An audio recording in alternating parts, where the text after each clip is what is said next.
Bonjour, merci à Télévac de me permettre de me faire connaître dans la région. Mon nom est Guy Bernatier. Je suis le candidat du Bloc québécois aux prochaines élections fédérales. Je suis originaire de Saint-Maxime-du-Mont-Louis, du côté-nord de la Gaspésie. Je suis maire de cette municipalité. Et puis, en étant maire avec mes responsabilités, bien, ça me fait connaître beaucoup d'enjeux qui touchent le comté en général. Moi, je suis père de 2 enfants. Je suis technicien forestier de formation. Je travaille au niveau de l'exploitation forestière depuis maintenant 28 ans, à l'année, dans mon coin de pays. Alors, je connais bien les ressources naturelles, puis de travailler sur le terrain. J'ai toujours été très impliqué au niveau d'organismes dans ma municipalité, que ce soit au niveau de l'association Chasse et Pêche, de l'association des motoneigistes. Tout dernièrement, j'étais dans un comité de sauvegarde du Centre pour personnes âgées chez nous. Alors, je me suis toujours impliqué dans différents créneaux de notre communauté. Alors, aujourd'hui, cette année, pour ces élections fédérales, j'ai décidé de relever le défi en me présentant au Bloc québécois. J'ai eu des discussions avec M. Yves-François Blanchette quand il a pris la chefferie.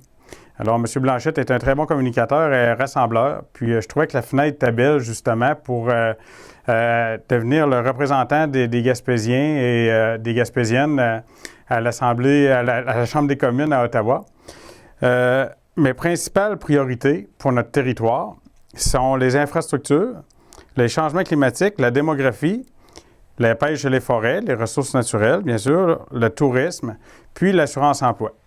Alors, au niveau des infrastructures, au lancement de ma campagne, j'ai tout de suite parlé des quais. Les quais, c'est tellement important au niveau de chacune de nos communautés.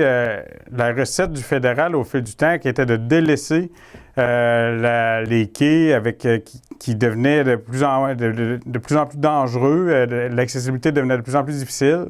Alors, le manque de rénovation puis d'entretien au fil du temps fait qu'on fait face à plusieurs endroits des fermetures de quais.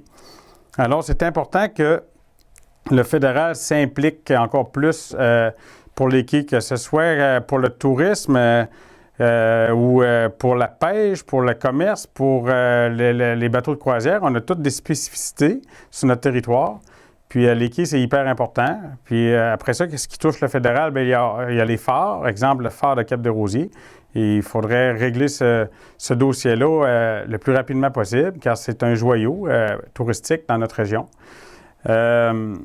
Puis au niveau aussi, justement, de la voie ferrée, c'est une vision que ça prend. Je me demande pourquoi que ça a pris 4 ans avant d'avoir des nouvelles du Parti libéral pour des fonds, pour la réfection de la voie ferrée. Il faut avoir une vision parce qu'en 1996 et en 2006, c'était une entité fédérale qui détenait le train et qui détenait le train, le CN, puis ils ont fermé 2 tronçons. Alors aujourd'hui, ça coûte plus cher de leur mettre à niveau. Puis j'espère que ça va continuer, tout comme les aéroports. Au niveau des changements climatiques, quand je parle de changements climatiques, l'environnement, j'ai soumis que je veux proposer comme idée d'emmener un centre un centre d'études sur les changements climatiques sur notre territoire, avec des équipes de scientifiques en place. Et puis, ça ferait une pierre deux coups parce qu'on parle souvent d'amener des emplois fédéraux dans notre région. Puis, il serait encore mieux placé de voir les changements climatiques puis l'érosion des berges que ça provoque partout sur la région côtière qu'on habite au jour le jour, puis de travailler justement avec le monde, avec les acteurs du milieu.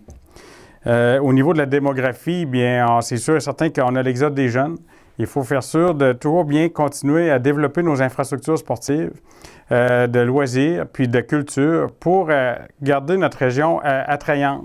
Pour que quand les jeunes, des fois, partent à l'extérieur pour les études ou autres raisons, aient le goût de revenir. Aussi, il y a la solution de l'immigration, donc régionaliser celle-ci en donnant plus de moyens à nos instances qui accueillent les nouveaux arrivants pour que ceux-ci se sentent bien accueillis sur notre territoire et qu'ils aient le goût de rester. Des fois, c'est pas juste de les emmener ici, mais c'est de faire en sorte qu'ils veulent continuer d'habiter ici et de fonder une famille aussi, de gagner leur vie sur notre territoire. Les pêches, les forêts. Alors, c'est certain que ça, c'est 2 créneaux extrêmement importants. Les pêches avec les usines de transformation de poissons et de fruits de mer, il faut continuer d'aider ce créneau-là puis d'écouter surtout leurs doléances. Quand vient le temps de faire des nouvelles normes ou des nouvelles lois, je prends l'exemple avec les pêcheurs, avec Pêche et Océan, Ils doivent être à l'écoute des associations de pêcheurs. Et puis, au niveau de la forêt aussi, il faut bien défendre cette industrie-là, que ce soit avec la taxe américaine ou le combat contre la tordeuse des bourgeons de l'épinette. On sait que le fédéral a donné 75 millions aux maritimes pour ceci, alors qu'on a eu 0 $ pour le Québec. Et le tourisme, bien entendu, il faut faire en sorte que développer le créneau touristique le mieux possible pour faire une rétention de touristes sur notre territoire, et ce, à l'année. Et puis, combler une fois pour toutes le trou noir au niveau de l'assurance-emploi. Alors, voilà, pour faire une brève présentation de qui je suis puis de ma vision. On a 5 minutes. Alors, je vous invite à aller voir ma page Facebook, Guy Bernatchez, candidat du Bloc québécois. Vous allez plus en connaître par rapport à ma vision. Puis, je vais continuer de parcourir aussi le comté dans les prochains jours jusqu'aux élections pour faire votre connaissance. Alors, ce sera à vous de faire votre choix le 21 octobre. Merci.